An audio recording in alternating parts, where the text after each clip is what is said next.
ঈদ অর্থ কি? 1 নম্বর। 2 নম্বর, ইসলামে ঈদ বলতে কি বোঝায়? 3 নম্বর, মিলাদুন নবী অর্থ কি? 4 নম্বর, নবীজি সাল্লাল্লাহু আলাইহি সাল্লামের জন্ম বার কবে? 5 নম্বর, রাসূল সাল্লাল্লাহু আলাইহি সাল্লামের জন্ম তারিখ কবে?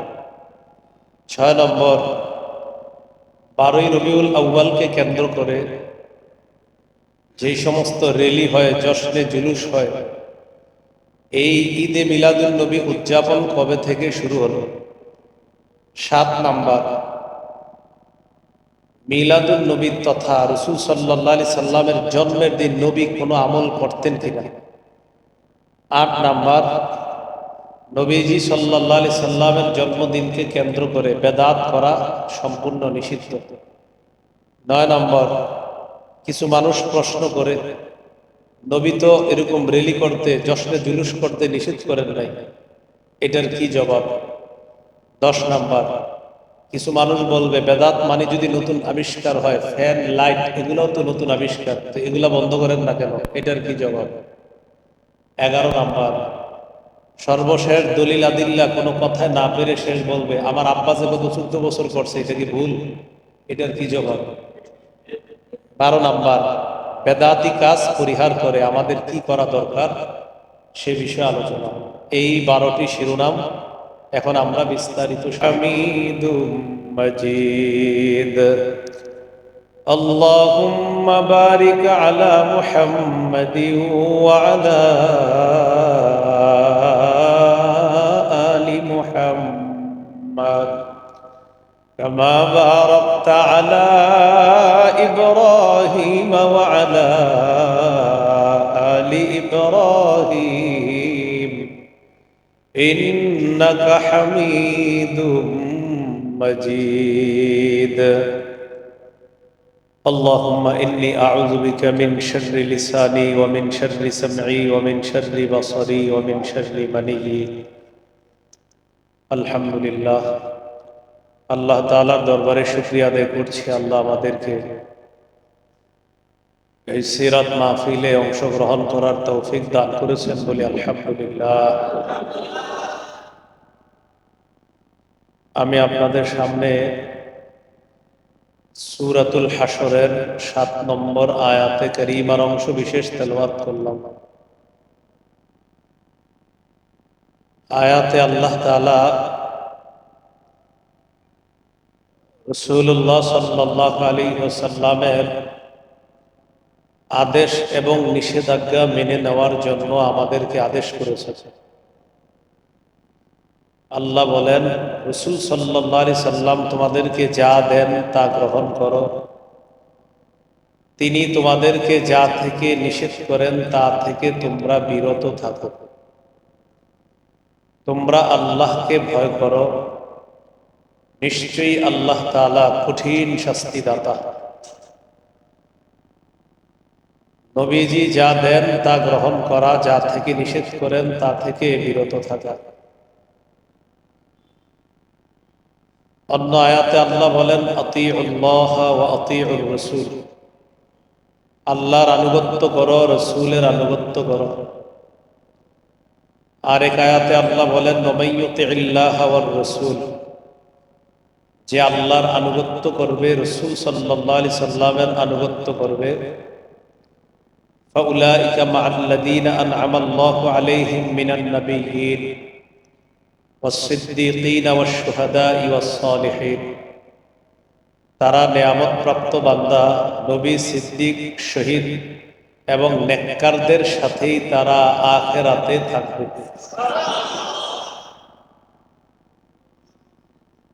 ইসলামী শরীয়ত নবীজি সাল্লাল্লাহু আলাইহি সাল্লাম পূর্ণাঙ্গভাবে আমাদের কাছে রেখে গিয়েছে। সূরা মাঈদার 3 নম্বর আয়াতে আল্লাহ তাআলা বলেন, আল ইয়াউমা আকমালতু লাকুম দীনাকুম, আজ আমি তোমাদের জন্য তোমাদের দিন পূর্ণ করে দিলাম। দিন কি পূর্ণাঙ্গ না অপূর্ণাঙ্গ? পূর্ণাঙ্গ। এই পূর্ণাঙ্গ দিনের মধ্যে কেউ যদি নতুন কোনো বিষয় ইবাদতের নামে আবিষ্কার করে, এটার নাম হবে বেদাত। আর এই বেদাত প্রত্যাখ্যান করা হবে।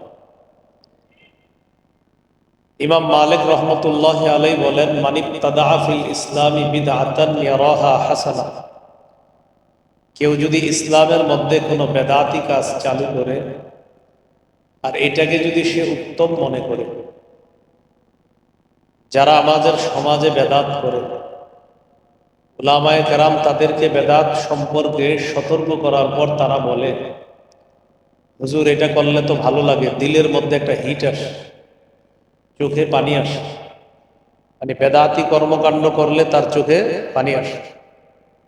তাহলে বেদাত কাজ করে আবার চোখে পানি আসে যারা বলে, এটা দিয়ে বুঝাইতে চায় যে বেদাত করি চোখে পানি আসে কেন? এর মানে বেদাতকে জায়েজ করতে চায় চোখের পানি দিয়ে। তো এই ব্যক্তি যদি বলে বেদাত কাজ যদি হয় তো চোখে কেন পানি আসে? কিছু মানুষ পাবেন যারা নাটক সিনেমা দেখেও কান্না করে। ওই ব্যক্তি যদি আইসা কয় আমার নাটক সিনেমা দেখলে চোখে পানি আসে, যদি কোন আপনার বেদাতের চোখের পানি জায়েজ, তো বেটার নাটক সিনেমার চোখের পানিও জায়েজ। যদি আপনি বলেন আপনার বেদাতি চোখের পানি, বেদাতি কাজ করেন আর আপনার চোখে পানি আসে, তো বেটার সিনেমা দেখলে চোখে পানি আসে। এই জন্য ইসলাম বহির্ভূত কোনো কর্মকাণ্ডে দিল নরম হইলে চোখে পানি আসলে এটা শুদ্ধ হওয়ার দলিল হয় না, অশুদ্ধ। এটা চোখের পানি না, সমুদ্র আসলেও কিয়ামত পর্যন্ত অশুদ্ধ। রাসূল সাল্লাল্লাহু আলাইহি সাল্লামের জন্মের মাস রবিউল আউয়াল। এই মাস আসলে আমাদের সমাজে এই মাসকে কেন্দ্র করে বেদাতের উৎসব শুরু হয় এবং বিভিন্ন এলাকায় তারিখ দিয়ে বেদাত করা হয়। তারিখ যে আমাদের এলাকায় 1 থেকে 12 তারিখ পর্যন্ত চলবে, কোনো এলাকায় অর্ধেক মাস, কোনো এলাকায় পুরা মাস চলে। কিছু কিছু এলাকায় ওই বেদাতি কর্মকাণ্ডে কিছু পাশাপাশি গাঁজাও সেবন হয়। এইগুলা যদি তালাশ করেন, অনেকে বলবেন কোথায় আছে, কোথায় আছে মানে বাংলাদেশে আছে। আপনি নিজে দেখছেন? হ্যাঁ আমি নিজেই দেখছি, শুই না। একটা তো হলো শুনে কথা বলা। আমার একটা অভ্যাস হলো, আমি কেউ কিছু বললে সেটা বলি না, একদম নিজে পড়াশোনা কইরা জানলে সেটাই বলি। বেদাত যেটা বললাম গাঁজা খাওয়ার, এটা আমি নিজে দেখছি, 1 দিন 2 দিন না, প্রায় 8 মাস দেখছি। কয় মাস?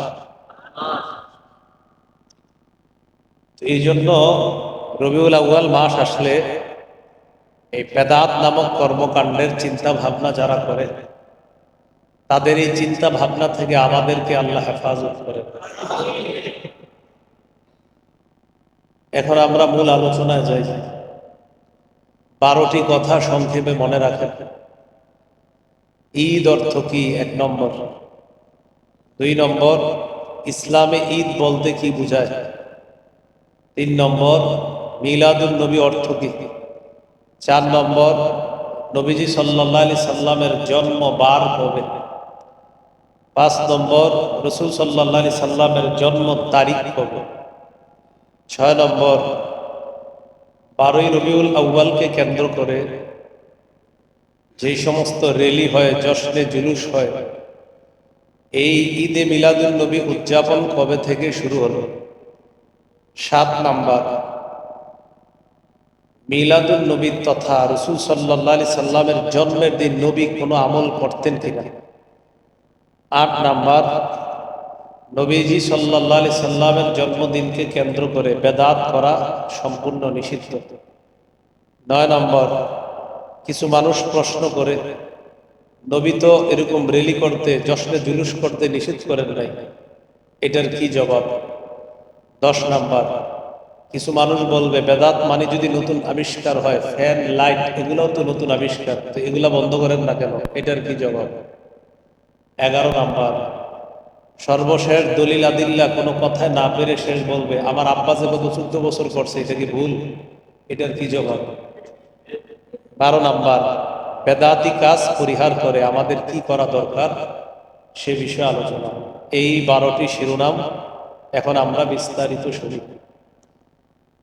প্রথম কথা, ঈদ অর্থ কি সবাই জানেন। ঈদ মানে খুশি, আনন্দ প্রকাশ করা, উৎসব করা।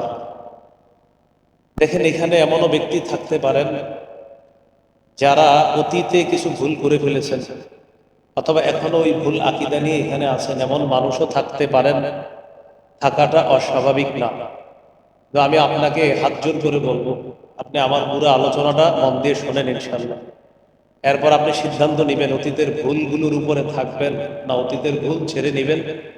মাঝখানে উঠে যায় না যে ধুর, একটা হ্যাঁ বলুক, আমারটা আমি করবো, এরকম নিয়ত না করে এই নিয়ত করেন যে পুরো আলোচনাটা শুনি, তারপর দেখি সিদ্ধান্ত নেব। বলেন ইনশাআল্লাহ। ঈদ অর্থ খুশি, আনন্দ প্রকাশ করা, উৎসব প্রকাশ করা, এটা সবাই জানি আমরা। এ হলো প্রথম কথা। দ্বিতীয় শিরোনাম ছিল ইসলামে ঈদ বলতে কি বোঝায়। এখানে প্রশ্ন এসে যেতে পারে, ইসলামের ঈদ আমাদের কি দরকার? উত্তর হলো, আমরা যেহেতু মুসলমান, আমাদের ইসলামের ঈদই দরকার। আমরা কি মুসলমান? মুসলমানের ধর্মের নাম কি? ইসলাম। তো মুসলমান কি সব ঈদ নিবে না ইসলামের ঈদ নিবে? ইসলামের ঈদ বলতে কি বোঝায়, এই ব্যাপারে তিনটি হাদিস বলি। আবু দাউদের বর্ণনা 1134 নম্বর হাদিস। এই হাদিসের বর্ণনাকারী আনাস ইবনু মালিক রাদিয়াল্লাহু তাআলা, তিনি বলেন, লাম্মা কদিমা রাসূলুল্লাহ সাল্লাল্লাহু আলাইহি ওয়াসাল্লাম আল মদিনা, রাসূলুল্লাহ সাল্লাল্লাহু আলাইহি সাল্লাম যখন মদিনায় আগমন করলেন, মদিনায় আগমন করার পর নবীজি দেখেন, ওয়ালাহুম ইয়াউমানে ইয়ালআবুনা ফীহিমা, মদিনাবাসী নির্দিষ্ট দুটি দিনে খেলাধুলা করে, আনন্দ উল্লাস করে। রাসূলুল্লাহ সাল্লাল্লাহু আলাইহি সাল্লাম তাদেরকে জিজ্ঞাসা করলেন, মা হাযানিল ইয়াউমা, আচ্ছা এই দুই দিন কি দিন যে তোমরা আনন্দ করো, খেলাধুলা করো, ঘটনা কি? তারা জবাব দিলেন, কুন্না নালআবু ফীহিমা ফিল জাহিলিয়া, জাহিলি যুগে এই দুই দিনে আমরা খেলাধুলা করতাম, সেই ধারাবাহিকতায় এখনো আমরা খেলাধুলা করি। فقال رسول الله صلى الله عليه وسلم إن الله قد أبدلكم بهما خيرا منهما يوم الأضحى ويوم الفطر, তোমরা যেই দুই দিন খেলাধুলা করতা এগুলো ভুলে যাও, এই দুই দিন বাদ দাও। আল্লাহ তাআলা তোমাদেরকে এই দুই দিনের পরিবর্তে ঈদুল আজহা এবং ঈদুল ফিতর নামে তোমরা মুসলমানদের জন্য দুটি ঈদ আল্লাহ তোমাদেরকে দান করেছে। তাহলে আমরা পেয়ে গেলাম মুসলমানদের ঈদ কয়টা? দুইটা। একটা হলো ঈদুল ফিতর আর একটা ঈদুল আজহা। রমজান মাস শেষ হওয়ার পর যে ঈদ, এটা ঈদুল ফিতর। জিলহজের 10 তারিখের ঈদ হলো ঈদুল আজহা। আরেকটি বর্ণনা শুনি, সহিহ বুখারীর 963 নম্বর হাদিস।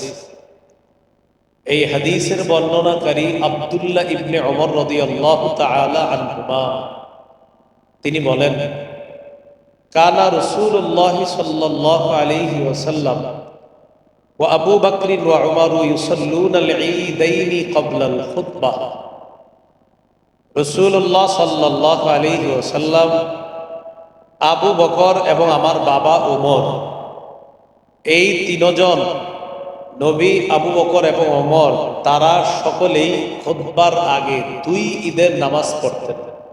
ঈদের নামাজ তো খুতবার আগেই হয়। খুতবার আগে কয় ঈদের নামাজ পড়তেন? তাহলে কয় খুশির দিনের নামাজ পড়তেন? তাহলে মুসলমানদের ঈদ কয়টা? আবু দাউদের 1148 নম্বর হাদিস। এই হাদিসের বর্ণনাকারী জাবের ইবনু সামুরা রাদিয়াল্লাহু তাআলা, তিনি বলেন, সাল্লাইতু মা'আন নবী সাল্লাল্লাহু আলাইহি ওয়াসাল্লাম, আমি রাসূলুল্লাহ সাল্লাল্লাহু আলাইহি সাল্লামের সাথে আদায় করেছি গায়রা মাররাতিন ওয়ালা মাররাতাইনি আল ঈদাইনি বিগাইরি আযানিন ওয়ালা ইকামা, আযান ইকামত ছাড়া একবার দুইবার নয়, অসংখ্য অগণিতবার আমি রাসূলুল্লাহ সাল্লাল্লাহু আলাইহি সাল্লামের সাথে দুই ঈদের নামাজ আদায় করেছি। নামাজ আদায় করা এটা আজকে আমার বয়ানের উদ্দেশ্য না। আমার বয়ানের উদ্দেশ্য ঈদ কয়টা, এটা বলেন ঈদ কয়টা হলো এখানে?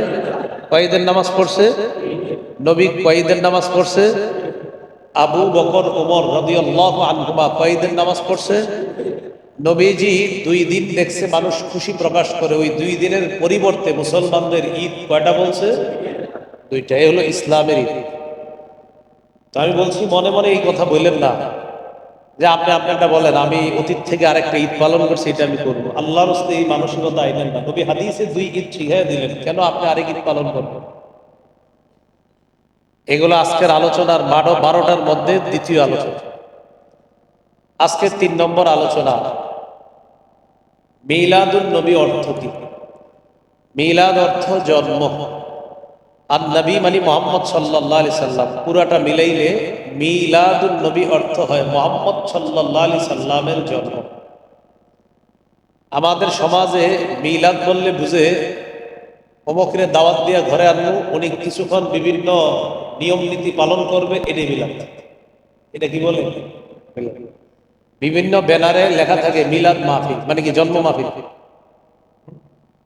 আমার ঘরে হুজুর আসে, মিলাদ আছে মানে জন্ম আছে কারো আজকে। কি বলে? ঘরে মিলাদ আছে মানে জন্ম আছে। কার জন্ম? কি বলে? ঘরে মিলাদ আছে। মিলাদ অর্থ কি? জন্ম। তো মানে ঘরে জন্ম আছে কার? আপনি ছেলে মেয়ে হবে কেউ না। যারা বিরুদ্ধে আছেন আমি বলছি, আমি যারা পক্ষে বিপক্ষে উভয় দল শুনেন, মিলাদ অর্থ কি?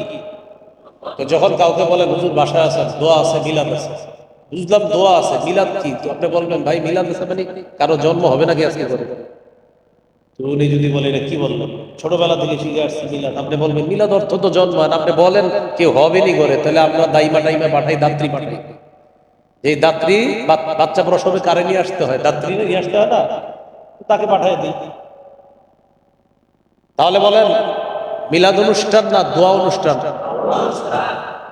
কথাগুলো চেঞ্জ করতে হবে। দোয়া অনুষ্ঠান লিখে দিছি। আমি আমি আপনার কথার বিরোধী না, আমি শুধু বলতে চাইতেছি আপনি যে লেখছেন মিলাদ মেনে নিছি, তো কার জন্ম সেটা বলেন। আমি তো না মানি না এমন না যে হুজুর আমার ঘরে মিলাদ আছে, ও মাশাআল্লাহ ঠিক আছে, আপনি সন্তান হবে চলেন দোয়া করি। বলেন মিলাদ আছে কেউ হবে, দোয়া করে দিই চলেন, হ্যাঁ আল্লাহ তাড়াতাড়ি সুস্থতা শুধু নিয়ে আসেন দুনিয়াতে, দোয়া করে চলতে। আর যদি বলেন না আমার ঘরে দোয়া আছে, তো সেটা ভিন্ন কথা। আপনি দোয়া দোয়া অনুষ্ঠান করতে পারেন, আপনি দোয়া করাইতে পারেন। আপনার ঘর উদ্বোধন হবে, দোয়া করেন। আপনার দোকান উদ্বোধন, দোয়া করেন, কোনো সমস্যা নেই, আল্লাহর কাছে দোয়া করেন। তো আমি আগে বুঝাইতে চাই মিলাদ অর্থ কি? জন্ম, বাস, এটা মূল কথা আসে। তাহলে মিলাদুন নবী মুহাম্মদ সাল্লাল্লাহু আলাইহি সাল্লামের জন্ম। অনেক মানুষ আবার আপনারে ধোঁকাবাজি করে বলবে ভাই তুমি কি মিলাদ মানো? আপনি উত্তর দিবেন মিলাদ অর্থ যদি জন্ম হয়, আমি অবশ্যই নবীজির জন্ম মানি। কি বলবেন? কেউ যদি বলে মিলাদ মানো, বলবেন যে মিলাদ অর্থ যদি জন্ম হয়, অবশ্যই মোহাম্মদ সাল্লাল্লাহু আলাইহি সাল্লামের জন্ম মানি। আর যদি উনি বুঝায় না মিলাদ মানি কিছু নাচবো, তাহলে বলবেন না ভাই। তাহলে বলেন তো আপনারা সবাই মিলাদ মানেন কোন অর্থে? মিলাদুন নবী অর্থ কি? মোহাম্মদ সাল্লাল্লাহু আলাইহি সাল্লামের জন্ম।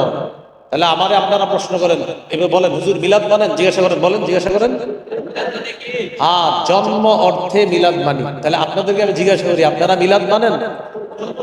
হ্যাঁ, এইভাবে পুরোটা বলবেন, না ধোকাবাজ ধোকা দিবেন। কি বলবেন? জন্ম অর্থে মিলাদ। মানে হে কেন বলবেন জানেন? এরকম একজন নিয়ে আসবে আইনা দলিল দিবে, তাইসা বলবে ভাই তুমি মিলাদ মানো? তা আপনি যদি বলেন হ্যাঁ, উনি আবার আপনার পছন্দ করেন, ও অমুকে মানে তা আমি মানবো না। আপনার মানানোর উদ্দেশ্য কিন্তু নাচানাচি, মনে মনে এর উদ্দেশ্য নাচানাচি। তখন আপনি জবাবটা এইভাবে দিবেন। যদি আপনার কোনো আত্মীয় স্বজন নিয়ে আসবে, বলবে আচ্ছা আপনি কি মিলাদ মানেন? আপনি তো টেনশনে বলবেন আরে মিলাদ মানে তো নবীর জন্ম, এটা তো পৃথিবীর সব মুসলমান মানে।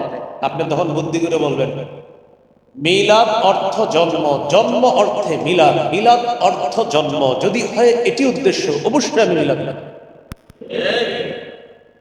এরপরে হ্যাঁ আপনারা বলবে ভাই আজকে এইভাবে জবাব দিলেন কেন? জন্ম অর্থে মিলাদ মানি, বলবেন নাচানাচি অর্থে মিলাদ মানি। আল্লাহ আমাদেরকে কথাগুলা বুঝে শুনে মানুষের কথার জবাব দেওয়ার তৌফিক দান করেন। আপনারা মিলাদ মানেন কোন অর্থে? মিলাদুন নবী মুহাম্মদ সাল্লাল্লাহু আলাইহি সাল্লামের জন্ম।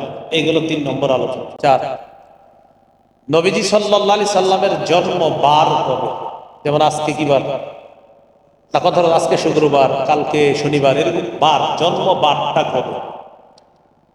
মুসনাদে আহমদ হাদিসের কিতাব, এই কিতাবের 4 নম্বর খণ্ড 172 নম্বর পৃষ্ঠা হাদিসে আছে ওয়ালিদা রাসূলুল্লাহ সাল্লাল্লাহু আলাইহি সাল্লাম ইয়াউমাল ইসনাইন। রাসূলুল্লাহ সাল্লাল্লাহু আলাইহি সাল্লাম সোমবার দিন জন্মগ্রহণ করেছেন। কিবারে? তাহলে একটা বিষয় আমরা একমত হয়ে গেলাম, নবীজির জন্ম কিবার? 5 নাম্বার আলোচনা, নবীজির জন্ম তারিখ কবে। 4 নাম্বার জানলাম জন্ম বার কবে, এখন জানবো জন্ম তারিখ। এই কথা মনে রাখবেন যে জন্ম তারিখ নিয়ে মতভেদ আছে। জন্ম তারিখ নিয়ে কি আছে? আমি 8টা মতভেদের কথা বলি। দেখেন, 2 রবিউল আউয়াল, 8ই রবিউল আউয়াল, 9ই রবিউল আউয়াল, 10ই রবিউল আউয়াল, 12ই রবিউল আউয়াল, 17ই রবিউল আউয়াল। রবিউল আউয়ালের 8 দিন বাকি থাকবে, রমজানের 12 তারিখ। এই 8টা অভিমত বলছেন।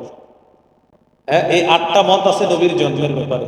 কেউ বলেছেন 2 রবিউল আউয়াল, কেউ বলেছেন 8, কেউ বলেছেন 9 রবিউল আউয়াল, কেউ বলেছেন 10ই রবিউল আউয়াল, কেউ বলেছেন 12ই রবিউল আউয়াল, কেউ বলেছেন 17ই রবিউল আউয়াল, কেউ বলেছেন রবিউল আউয়ালের 8 দিন বাকি থাকতে নবীর জন্ম, কেউ বলেছেন রমজানের 12 তারিখে নবীর জন্ম। এটা কিন্তু নতুন সংকেত, রমজানের 12। তো যারা বলছে তাদের প্রত্যেকেরই দলিল আছে, কিছু দলিল দুর্বল, কিছু দলিল গ্রহণযোগ্যই না, সবারই দলিল আছে। আল বিদায়া ওয়ান নিহায়া নামক কিতাবে আল্লামা মুহাম্মদ ইবনে কাসির রহমতুল্লাহি আলাইহি সবগুলাকে দুর্বল প্রমাণ করে 3টাকে আলোচনা আছে। কয়টা বলেন? 2, 8, 12। এই 3টা তারিখকে আলোচনা আছে। 2 রবিউল আউয়াল, 8ই রবিউল আউয়াল, 12ই রবিউল আউয়াল। তাহলে আমরাও 3টা আলোচনা করি, মন দিয়ে শুনেন। 1 নাম্বার 2 রবিউল আউয়াল। 2 রবিউল আউয়াল এটা গ্রহণযোগ্য বর্ণনা না। কেন গ্রহণযোগ্য না সেটা আমি বলছি। 2 রবিউল আউয়াল যিনি বলছে তার নাম মুহাম্মদ ইবনে সাদ।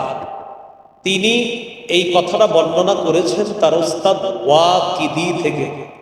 ওয়াকিদি বর্ণনা করেছেন তার উস্তাদ আবু মাশার থেকে। বাস 3টা মনে রাখেন, ছাত্র, উস্তাদ, উস্তাদ। এই উস্তাদের ছাত্র তিনি, আর তার ছাত্র তিনি। আমি ওনার ছাত্র, ওনার ছাত্র আমি, আমার ছাত্র, আমার বয়স কম আছে, তাহলে ওনার ছাত্র আমি, আর আমার ছাত্র ওই আরেকজন। এটুকু বুঝছেন তো সবাই? তার মানে উনি আমার উস্তাদ আর আমি ওর উস্তাদ, উনি আমার উস্তাদ আর আমি ওর উস্তাদ, এই হলো বিষয়। তাহলে মুহাম্মদ ইবনে সাদ তিনি বর্ণনা করেছেন তার উস্তাদ থেকে। উস্তাদের নাম ওয়াকিদি। এই ওয়াকিদি উস্তাদ আবার বর্ণনা করছে আবু মাশার থেকে। তার মানে আবু মাশার উস্তাদ, তার ছাত্র ওয়াকিদি। এই ওয়াকিদি আবার এই মুহাম্মদ ইবনে সাদের উস্তাদ। এতটুকু বুঝছেন না সবাই? উস্তাদ ছাত্র, আবার উস্তাদ ছাত্র, উস্তাদ ছাত্র, আবার তিনি উস্তাদ তিনি ছাত্র। এখন দেখেন এই যে দুইজন ওয়াকিদি এবং আবু মাশার, এই আবু মাশার তিনি বলেন ওয়ালিদা রাসূলুল্লাহ সাল্লাল্লাহু আলাইহি সাল্লাম ইয়াউমাল ইসনাইন লিলাইলাতাইন খালাতা মিন শাহরি রবিউল আউয়াল। নবী সাল্লাল্লাহু আলাইহি সাল্লাম রবিউল আউয়ালের 2 তারিখে জন্মগ্রহণ করেছেন। তাহলে আমরা উস্তাদদের দিকে আসি। আবু মাশার নামক উস্তাদ বলছে এই কথাটা, আর তার থেকে বর্ণনা করছে ওয়াকিদি। এখন এই দুইজনের ব্যাপারে মুহাদ্দিসিনে কেরাম কি বলে দেখি। ওয়াকিদি জেনেই তার ব্যাপারে ইবনে হাজার আসকালানী রহমতুল্লাহি আলাইহি বলেন মাতরুকুন মাআসিআতি ইলমিহি, তার অনেক এলেম থাকার পরেও সে গ্রহণযোগ্য না। কি বলছে? এই ওয়াকিদির অনেক এলেম আছে কিন্তু তিনি গ্রহণযোগ্য না, তিনি ঐতিহাসিক বর্ণনায় দুর্বল, হাদিস বর্ণনায় দুর্বল, তাই তার বর্ণনা নেওয়া যাবে না। বুঝলাম ওয়াকিদির বর্ণনা নেওয়া যাবে না। এবার ওয়াকিদির উস্তাদ আবু মাশার, তার ব্যাপারে মুহাদ্দিসিনে কেরাম বলেন দাঈফুন, তিনি হলেন দুর্বল। তাহলে একজন পরিত্যাজ্য আর একজন দুর্বল। দেখেন এই উস্তাদ যিনি উনি দুর্বল, আর উস্তাদের ছাত্র যিনি তিনি পরিত্যাজ্য। তো যেই বর্ণনার সূত্রে, এটা কয় সূত্র, তার থেকে আমি, আমার থেকে তিনি, এটা কয় সূত্র। সূত্রের মধ্যে দুইজন ব্যক্তি এমন, দুজনের ব্যাপারেই অভিযোগ আছে। একজন দুর্বল আর একজন পরিত্যক্ত, একজন দুর্বল আর একজন পরিত্যক্ত। এই দুইজন এই সূত্রে থাকার কারণে 2 রবিউল আউয়ালের এই তারিখ গ্রহণ করা যায় না। তাই 2 রবিউল আউয়ালের বর্ণনাটি নিতান্তই দুর্বল। রয়ে গেল 8 এবং 12। এটা মন দিয়ে শুনেন। 8 তারিখের, 8 তারিখে রাসূলের জন্ম সাল্লাল্লাহু আলাইহি সাল্লাম। এটা বুঝার আগে একটু আমার সাথে একটু বলেন, কাবা ঘরে যে হামলা চালাইছে, ছোটবেলা থেকে একটা ঘটনা শুনছেন, কোন বাহিনী জানি? হস্তি বাহিনী। কোন বাহিনী? হস্তি বাহিনী। আলাম তারা কাইফা ফাআলা রাব্বুকা বিআসহাবিল ফিল। এই আসহাবুল ফিল মানে হলো হস্তি বাহিনী, তারা কাবার উপরে হামলা চালাইছে। এটা ছোটবেলা থেকে আমরা অনেকে মা গল্প শোনাইতেন, বাবা শোনাইতেন, তো যাই হোক এরকম আমরা শুনে শুনে বড় হয়েছি। এই ব্যাপারে সারা পৃথিবীর সকল ঐতিহাসিক একমত। বলেন আমার সাথে, ঐতিহাসিকগণ এই ব্যাপারে একমত যে বছর হস্তি বাহিনী কাবায় হামলা চালায় সেই বছর রাসূলুল্লাহ সাল্লাল্লাহু আলাইহি সাল্লাম জন্মগ্রহণ করেছে। তাহলে একটা ব্যাপারে নিশ্চিত হয়ে গেলাম, হস্তি বাহিনী যে বছর কাবায় হামলা চালায় ওই বছর নবীর জন্ম। এই ব্যাপারে ঐতিহাসিকগণ প্রায় সকলে একমত। তাহলে আপনাদেরকে আমি একটু জিজ্ঞাসা করি, বলেন তো হস্তি বাহিনী যে বছর কাবায় হামলা চালাইছে ওই বছর কার জন্মের ব্যাপারে সমস্ত ঐতিহাসিক একমত? বলেন তো রসুলের জন্ম এমন একটা বছর হয়েছে যে বছরটার ব্যাপারে সবাই একমত। ওই বছরটারে কি বছর বলে? একটু মনে থাকবে তো। এবার আমরা আরেকটি কথা জানি, বলেন হস্তি বাহিনী কাবায় হামলা চালানোর 50 দিন পর রাসূল সাল্লাল্লাহু আলাইহি সাল্লাম জন্মগ্রহণ করেছে। এবার দেখি পরীক্ষা করি, বলেন তো কোন বছর নবীর জন্ম? এই ব্যাপারে একমত সবাই যে বছর। আচ্ছা বলেন তো হস্তি বাহিনীর হামলার কয়দিন পর নবীর জন্ম? এবার দেখি হামলাটা কবে হয়েছে, ওই তারিখটা বের করলে জন্ম তারিখটা বের করা যাবে। মুহররমের 13 দিন বাকি থাকতে কাবার উপর হস্তি বাহিনী হামলা চালায়। কোন মাসের? তাহলে মুহররমের 13 দিন নেন, পরের মাস সফর, সফরের 30 দিন নেন, 30 আর 13 43। সফরের পরের মাস রবিউল আউয়াল, রবিউল আউয়ালের প্রথম 7 দিন যাওয়ার পর যে সূর্যটা ডুববে, ডুবার পরে কিন্তু 8ই রবিউল আউয়াল। সূর্য ডুবার পরে কিন্তু আপনার আরবি তারিখ শুরু হয়। যেমন আজকে সূর্য ডুবে গেছে না, এই কালকের তারিখ আজকে শুরু হয়ে গেছে আরবি তারিখ। রমজান মাসের তারাবি কি আগামীকাল পরে না আজকে শুরু করে? হ্যাঁ এই তো মাশাআল্লাহ বুঝে আসছে। তাহলে আরবি মাসটা ওই সূর্য ডুবার পর থেকেই শুরু হয়ে যায়। তাহলে 13 দিন মুহররমের, সফরের 30 43, রবিউল আউয়ালের 7 দিন, সাথে 43 আর সাথে কত? তাহলে 50 দিন গিয়া হয় 8ই রবিউল আউয়াল। অতএব আল্লাহ রসুলের জন্ম কতই রবিউল আউয়াল। এই ব্যাপারে প্রায় সকল বিদগ্ধ ওলামায়ে কেরাম একমত যে বিশুদ্ধ বর্ণনা অনুযায়ী আল্লাহ রসুলের জন্ম 8ই রবিউল আউয়াল। এটা বিশুদ্ধ অভিমত। কেউ কেউ বলেন গাণিতিক হিসাবে রাসূল সাল্লাল্লাহু আলাইহি সাল্লামের জন্ম হলো 9 রবিউল আউয়াল। কত? তাহলে এটা একটা বলবেন যে 8 অথবা 9, এই দুইটা তারিখ বিশুদ্ধ হওয়ার ব্যাপারে প্রায় অনেক বিদ্বান একমত। বলেন তো কয় তারিখ? 8 এবং 9 বিশুদ্ধ। এই বিশুদ্ধ তো হওয়ার ব্যাপারে 8 অথবা 9 তারিখে নবীজির জন্ম।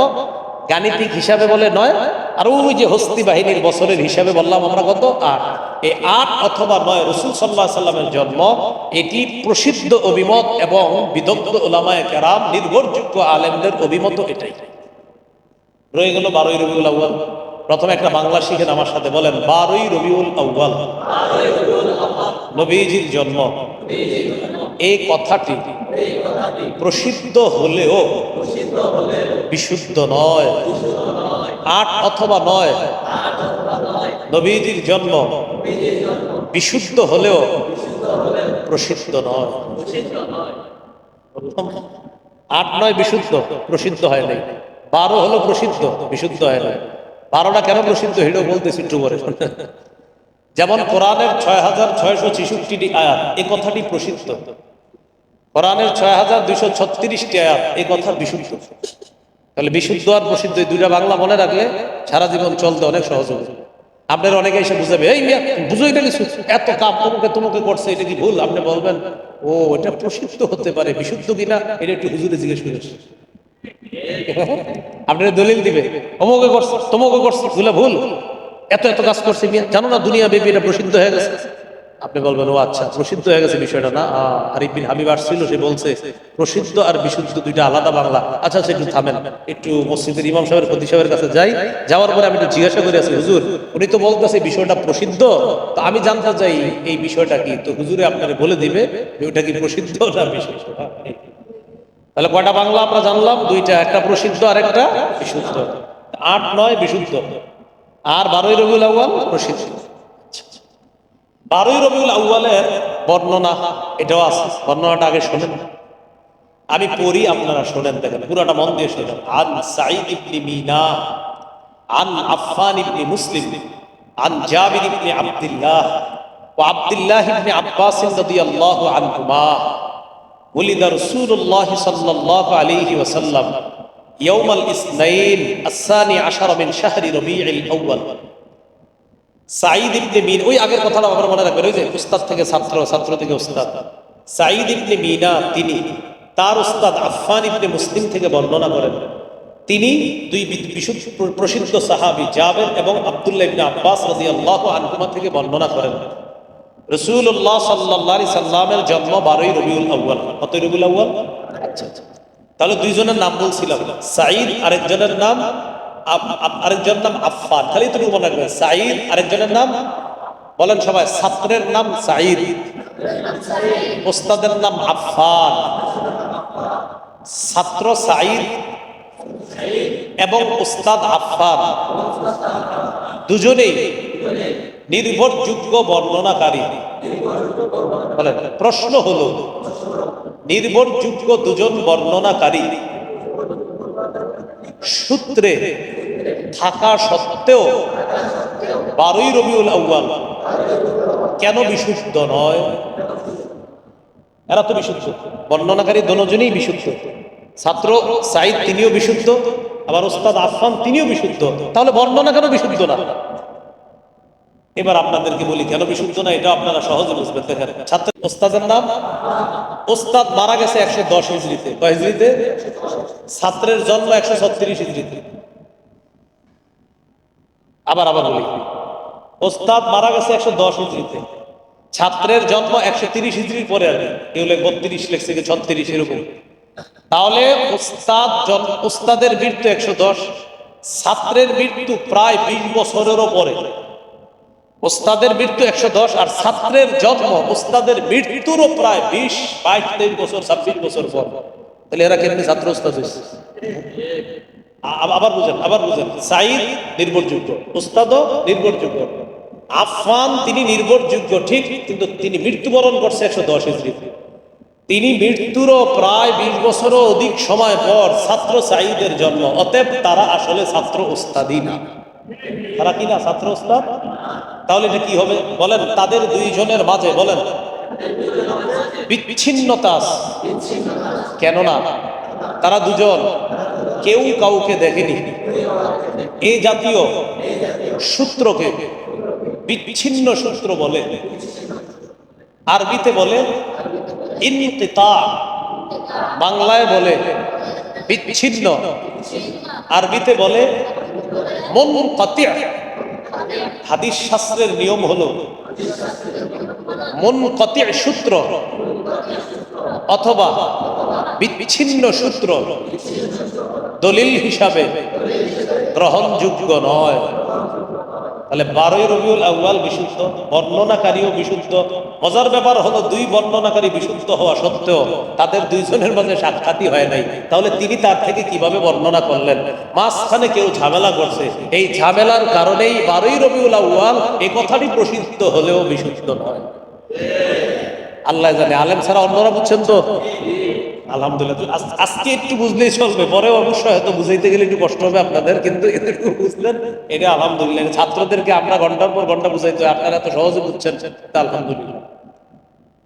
তাহলে ওই যে বিচ্ছিন্ন হয়ে গেছে মাঝখানে, এই জন্য এই ওই যে সহজে বুঝছেন কেন জানেন? ওই যে বললাম ওস্তাদ মারা গেছে আর ছাত্র জন্মগ্রহণ করছে উনি মারা যাওয়ার প্রায় 20-25 বছর পর। এইভাবে ছাত্র উস্তাদ কিভাবে হয় এটা বলাতে আপনারা সহজে বুঝে ফেলছেন। না, না তো ঝামেলা আছে, এদের দুইজনের তো দেখা সাক্ষাৎ হয় নাই, এই বর্ণনা কিভাবে বিশুদ্ধ হবে? তাহলে এটা প্রসিদ্ধ, তবে কি নয়। শেষ কথা এই বিষয়ে শেষ কথা হলো ঝগড়া থেকে বাঁচবেন কিভাবে। যেমন বয়ানের পরে অনেকে আপনারা বলবেন, যা তুই কইলে 8 তারিখ 9 তারিখ, আমি 12ই কই। এরকম যাতে ঝগড়া আপনাদের মাঝে না হয়, এরকম একটা বুদ্ধি দিতে পারে আপনাদের। বুদ্ধিটা দিব। আমার আপনার আগে একটা প্রশ্ন করেন এইভাবে যে নবীর জন্ম কবে, খালি এই প্রশ্নটা করেন, বলেন নবীর জন্ম।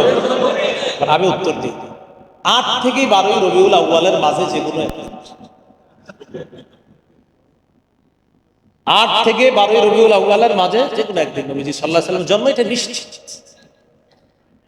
তাহলে আর ঝগড়া হলো, হ্যাঁ ঝগড়ার চেষ্টা করি, হ্যাঁ এটা কয় না, একটু অন্যটা কয় না, অন্যটা কইলেই তো চিন্তা করবো একটু কথা টথা পেঁচাই। যদি দেখেন যে না ওই লোক আপনার ঝগড়া ফেলাইতে পারে, আপনি বলবেন ভাইয়া ঝগড়া টগড়া করা দরকার নেই, 8 থেকে 12 রবিউল আউয়ালের মাঝে নিশ্চিত নবীজির জন্ম, তাহলে আর কোনো ঝগড়া টগড়া হবে না। আগের গুলা বললাম আপনাদের জানার জন্য, শেষেরটা বললাম ঝগড়া মুক্ত থাকা। প্রথমে বুঝাইবেন, যদি না বুঝে শেষে বলবেন ভাই 8 থেকে 12-র মধ্যে জন্ম, তুমি খুশি তো, এটা বললাম তার খুশি।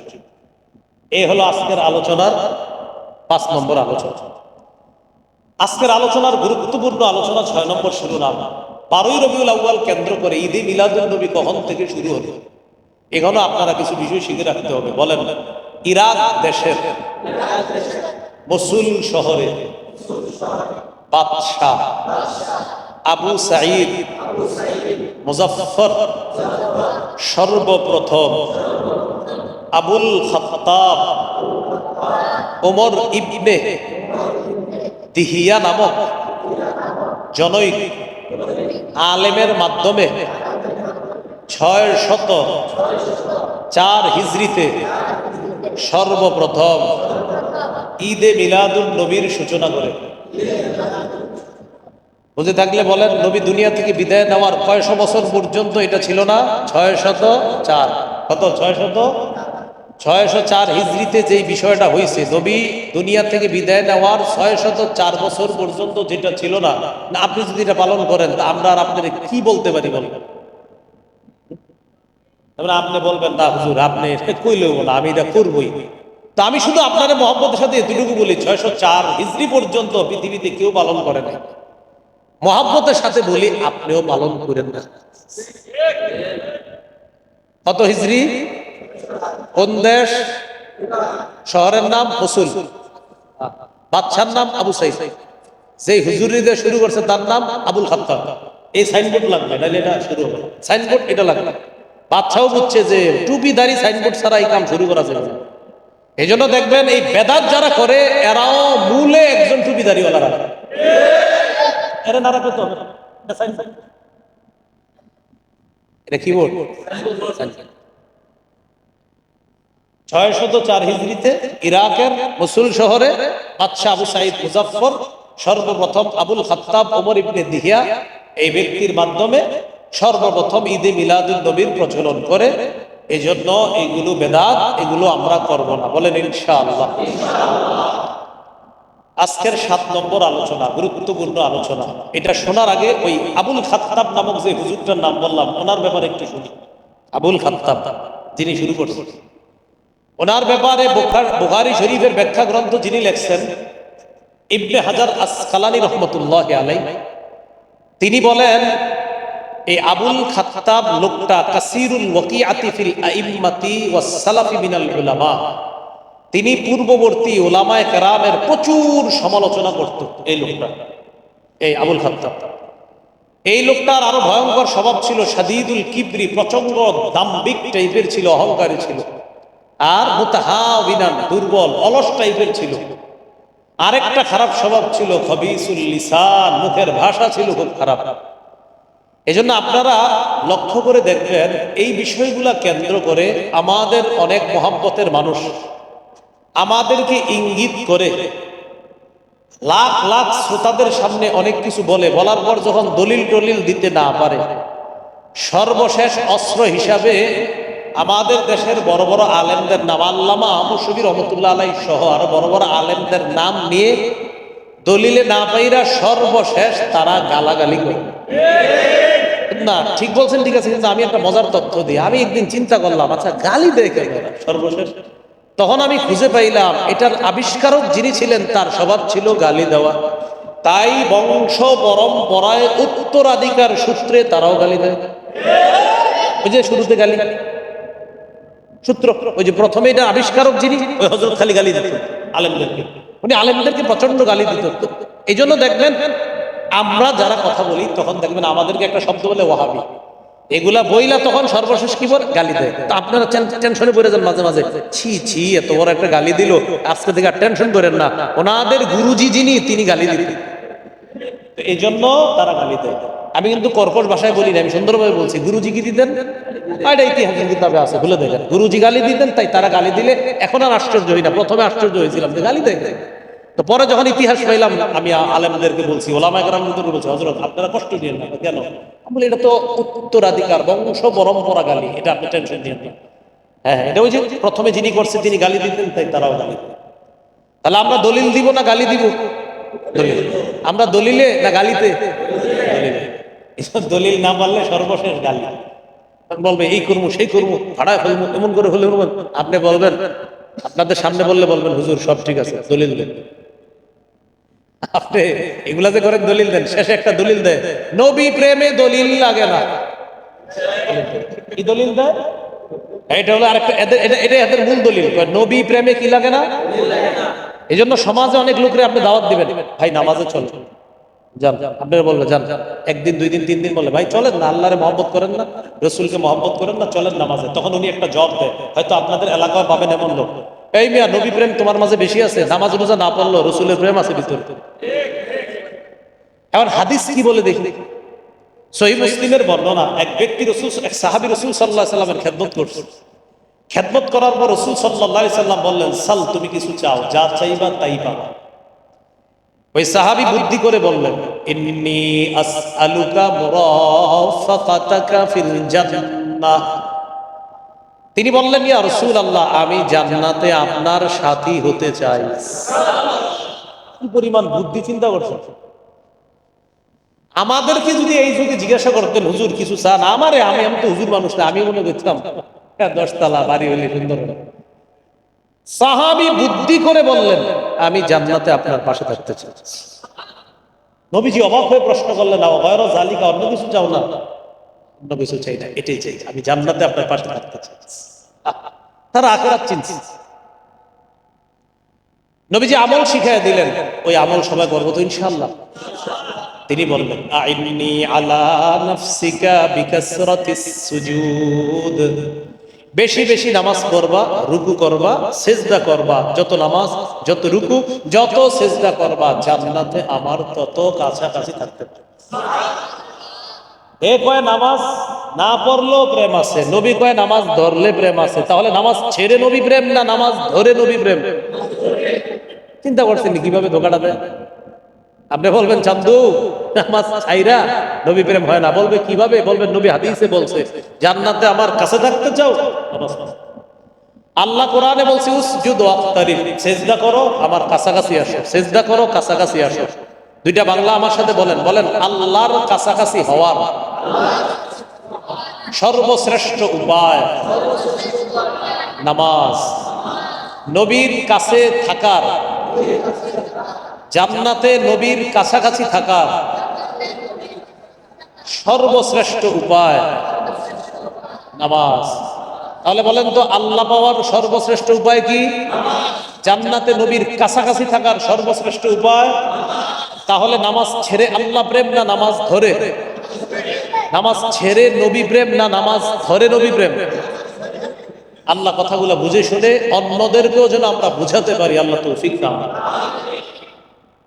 এই গেল 6 নাম্বার আলোচনা, যে এই ঈদে মিলাদুল নবী এগুলা 604 হিজরি থেকে, এই জন্য আমরা এগুলা পালন করি না, এগুলা বেদাত। আল্লাহ আমাদেরকে বেদাত থেকে বাঁচার তৌফিক দান করুন। 7 নাম্বার গুরুত্বপূর্ণ আলোচনা, মিলাদুল নবী মানে কি জানি? আপনারা মিলাদ মানেন? জন্ম অর্থে আপনারা মিলাদ মানেন? মাশাআল্লাহ। কি অর্থে? না জানা কি অর্থে? মাশাআল্লাহ। হ্যাঁ, মানে মিলাদ বলতে অনেকের মাথায় ইচ্ছা করে, ও হুজুর ঘরে যাবে, যাওয়ার পরে কিছু এই সেই করবে, একটা দোয়া করবে, এরকম না। রাসূল সাল্লাল্লাহু আলাইহি সাল্লাম তার জন্মদিনে যা করতেন, আপনারা তা করবেন না? আগে বলেন, তাহলে বলি। সহিহ মুসলিমের বর্ণনা 1162 নম্বর হাদিস, সুইলা রাসূলুল্লাহ সাল্লাল্লাহু আলাইহি সাল্লাম আন সাওমিদ দাহরি। রাসূলুল্লাহ সাল্লাল্লাহু আলাইহি সাল্লামকে সারা বছর রোজা রাখা সম্পর্কে জিজ্ঞাসা করা হলো। জিজ্ঞাসা করলেন, হুজুর কেউ যদি সারা বছর রোজা রাখে? নবীজি জবাব দিলেন, লা সামা ওয়ালা আফতারা, আও ক্বালা মা সামা ওয়ালা আফতারা ওয়া মা আফতারা। নবীজি বললেন যে সারা বছর রোজা রাখলো, সে রোজা রাখলো না, আবার রোজা ছাড়লো না। কি বললেন? সে রোজা রাখলো না, ছাড়লো না। এর মানে সারা বছর কেউ রোজা রাখলে তার রোজা তো হবে, নফল রোজা, কিন্তু নবী এটার প্রতি উৎসাহ দিলেন না তাকে। নবী কি দেন নাই? উৎসাহ দিলেন। ওয়াসুইলা আন সাওমি ইয়াউমাইন ওয়া ইফতার ইয়াউম, জিজ্ঞাসা করা হলো হুজুর কেউ যদি 2 দিন রোজা রাখে আর একদিন রোজা না রাখে, এর মানে মাসে 20 দিন রোজা আর একদিন 10 দিন হলো রোজা ছাড়া, কেউ যদি মাসে, এভাবে বললেন হুজুর কেউ যদি 2 দিন রোজা রাখে আর একদিন রোজা ছাড়ে, তাহলে মাসে কয়টা রোজা হয়? 20টা রোজা আর 10 দিন রোজা না রাখা। নবী বললেন আইয়ুনা ইউতিকু জালিকা, আমাদের মাঝে কার এত শক্তি আছে যে সে 20 দিন রোজা রাখবে মাসে আর 10 দিন রাখবে না? তার মানে এটার প্রতিও নবী উৎসাহ দেন নাই। জায়েজ আছে, কেউ রাখলে হয়ে যাবে, কিন্তু উৎসাহ দেন নাই। প্রশ্ন করলেন সুইলা আন সাওমি ইয়াউমিন ওয়া ইফতারি ইয়াউমাইন, হুজুর কেউ যদি একদিন রোজা রাখে আর 2 দিন রোজা না রাখে, এর মানে মাসে 10টা রোজা আর 20 দিন রোজা না রাখা। নবীজি জবাব দিলেন ইয়া লাইতা আল্লাহ কওয়ানা লিজালিক, হায় আমার আশা আল্লাহ যদি এই রোজাটা আমাদের সবাইকে রাখার তৌফিক দিতেন। কারণ এটার মধ্যে নবীজির উৎসাহ আছে। মাসে 10টা রোজা আর 20 দিন না রাখা, অর্থাৎ নফল রোজা আপনি একদিন রাখলেন, 2 দিন গ্যাপ দিলেন, আবার রাখলেন, আবার 2 দিন গ্যাপ দিলেন, আবার রাখলেন, আবার 2 দিন গ্যাপ, এটার প্রতি নবীর খুব উৎসাহ। প্রশ্ন করলেন সুইলাম সাওমি ইয়াউমিন ওয়া ইফতারি ইয়াউম, হুজুর কেউ যদি একদিন রোজা রাখে একদিন রোজা না রাখে, তার মানে মাসে 15টা রোজা, 15 দিন না রাখা। নবীজি সাল্লাল্লাহু আলাইহি সাল্লাম জবাব দিলেন যাকা সাওমু আখি দাউদ আলাইহিস সালাম, এটা আমার ভাই দাউদ নবীর রোজা। এটাও মোটামুটি উৎসাহ আছে, তবে বেশি উৎসাহ কোনটা? 10 দিন রোজা আর 20 দিন না রাখা। এবার প্রশ্ন করলেন সুইলা আন সাওমি ইয়াউমিল ইসনাইন, হুজুর কেউ যদি সোমবার রোজা রাখে, নবীজি জবাব দিলেন সোমবারের রোজা এটা তো উত্তম রোজা। ইয়াউমুন ফিহি উলিদতু, সোমবার এমন দিন যেই দিনে আমার জন্ম হয়েছে, আমি দুনিয়াতে জন্মগ্রহণ করেছি সোমবারে, তাই সোমবারে আমি রোজা রাখি। তাহলে নবীজি তার জন্মদিনে কি করতেন? সোমবার তো বছরে একদিন, তাহলে রাসূল সাল্লাল্লাহু আলাইহি সাল্লামের জন্মদিনের আমল বাৎসরিক না সাপ্তাহিক? এই কথাটা আপনি হাইটা হাইটা পুরা চা দোকানের সামনে ওয়াজ করবেন, আপনারা সবার ঘরে ঘরে গিয়ে বুঝাইবেন, ভাই আগে একটু মন দিয়ে শোনো, নবীজি সাল্লাল্লাহু আলাইহি সাল্লাম তার জন্মদিনে আমল করতেন প্রতি সপ্তাহে, তুমি কেন বাৎসরিক পালন করবা? তুমি যদি প্রকৃত আশিকে রাসূল হও তাহলে প্রতি সপ্তাহে সোমবারে রোজা রাখো। তাহলে জন্মদিনের আমল কি পাইলাম, বাৎসরিক না সাপ্তাহিক? সাপ্তাহিক। বুঝা বলতেন তো? এটা আপনারা যারা বুঝতেছেন অন্য 10 জনকে বুঝাইতে হবে, আপনার বিবিরে বুঝাইতে হবে, আপনার মেয়েরে বুঝাইতে হবে, মেয়ের জামাইকে বুঝাইতে হবে, আপনার আত্মীয় স্বজনের মধ্যে এরকম লোক পাবেন যারা এই জাতীয় ঝামেলার মধ্যে আছে, হ্যাঁ, এদেরকেও আপনারা বুঝাতে হবে, ঠান্ডা মাথায় বুঝাতে হবে। আল্লাহ তৌফিক দান করুন। তাহলে রাসূল সাল্লাল্লাহু আলাইহি সাল্লামের জন্মদিনে আমলটা করতেন বাৎসরিক না সাপ্তাহিক? সোমবার। আল্লাহ আমাদেরকেও, আমরা চেষ্টা করবো যেন সোমবারে রোজা রাখতে পারি, আল্লাহ তৌফিক দান করুন। এইগুলো 7 নম্বর আলোচনা। আজকের 8 নম্বর আলোচনা, রাসূল সাল্লাল্লাহু আলাইহি সাল্লামের জন্মদিনকে কেন্দ্র করে কোনো বেদাত করা যাবে না। রেলি বের করা, জশ্নে জুলুস, ঈদে মিলাদুন নবী ইত্যাদি এইগুলাতে আমরা অংশগ্রহণ করব না, বলেন ইনশাআল্লাহ। বেদাত কাকে বলে? সহিহ বুখারীর বর্ণনা 2697 নম্বর হাদিস, 2697 নম্বর হাদিস। এই হাদিসের বর্ণনাকারী আয়েশা সিদ্দিকা রাদিয়াল্লাহু তাআলা আনহা, তিনি বলেন রাসূলুল্লাহ সাল্লাল্লাহু আলাইহি সাল্লাম বলেছেন মান আহদাসা ফি আমরিনা হাদা মা লাইসা ফিহি ফাহুয়া রাদ্দুন। বলেন আসলে আমার সাথে, যে ব্যক্তি আমাদের শরীয়তের মধ্যে ইবাদতের নামে সওয়াবের আশায় নতুন কিছু আবিষ্কার করে, এটা প্রত্যাখ্যান করা হবে, কারণ এটা বেদাত। তাহলে বলেন তো, সওয়াবের আশায় ইবাদতের নামে নতুন কিছু আবিষ্কার শরীয়তের মধ্যে, এটার নাম কি? হ্যাঁ, আমি আবার বলি, মন দিয়ে শুনেন, বলা লাগবে না। ইবাদতের নামে সওয়াবের আশায় শরীয়তের মধ্যে নতুন কিছু অনুপ্রবেশ করানোর নাম বেদাত।